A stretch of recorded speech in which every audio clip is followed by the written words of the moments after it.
இவ பண்ணாம என்ன வலுக்கட்டாயமா கூட்டின்னு வந்தா நான் சிரிச்சேன். என்ன சிரிப்பு? நான் ஒண்ணு இப்ப அந்த ஹோட்டலுக்கு கூட போவேனாங்க.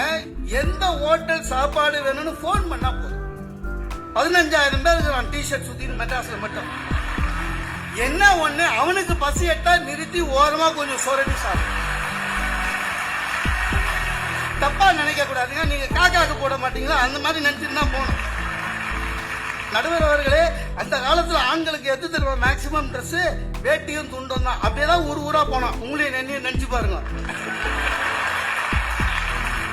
சார். பெண் விடுதலை எல்லாம் பேசுறாங்க. நான் ஒண்ணு சொல்றேங்க, அந்த காலத்துல பெண்கள் உண்மையிலேயே எவ்வளவு கஷ்டப்பட்டாங்க.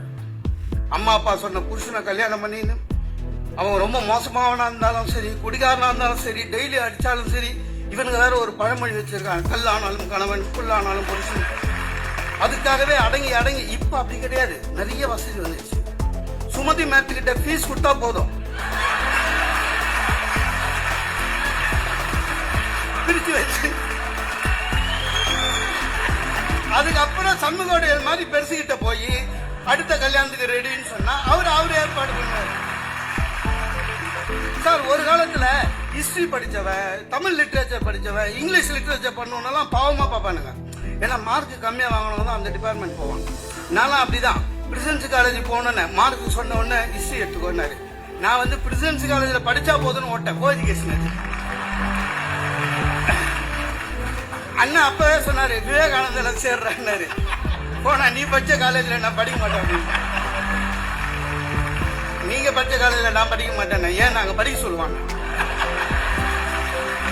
அப்பாவை பார்த்தா பயம், அம்மாவை பார்த்தா பயம், பெரியவங்களை பார்த்தா. இப்ப அப்படி இல்ல. தோளுக்கு மிஞ்சினால் தோல் என்றது வெறும் வார்த்தையாக இருந்தது. இன்றுதான் அது நடைமுறையில் இருக்கிறது. அப்பா வெளியில வந்து சட்டு போட்டு பையனை கேட்கிறாரு, ஒண்ணு வச்சிருந்தேன காணா அப்படின்னாரு. பையன் சொல்றான், அதை மஞ்சள் முடிப்பானா அப்படின்றான். ஃப்ரெண்ட்ஸா போறாங்க. உங்கள் வாய்ப்பு நிறைய கொட்டி கிடக்கிறது. நீங்கள் பயன்படுத்தி கொண்டால் உங்களுக்கு வெற்றி நிச்சயம் என்ற வாழ்க்கை வசதியை இன்றைக்கு வந்திருக்கிறது. ஆக மகிழ்ச்சி என்பது அன்றைக்கும் இருந்தது, இன்றைக்கும் இருந்தது. ஆனால் எதுவாக இருந்தாலும் அன்றைக்கு விட இன்றைக்கு அதிகமாக இருக்கிறது. அதற்கு காரணம் விஞ்ஞான வளர்ச்சியும் தொழில்நுட்ப வளர்ச்சியும் என்று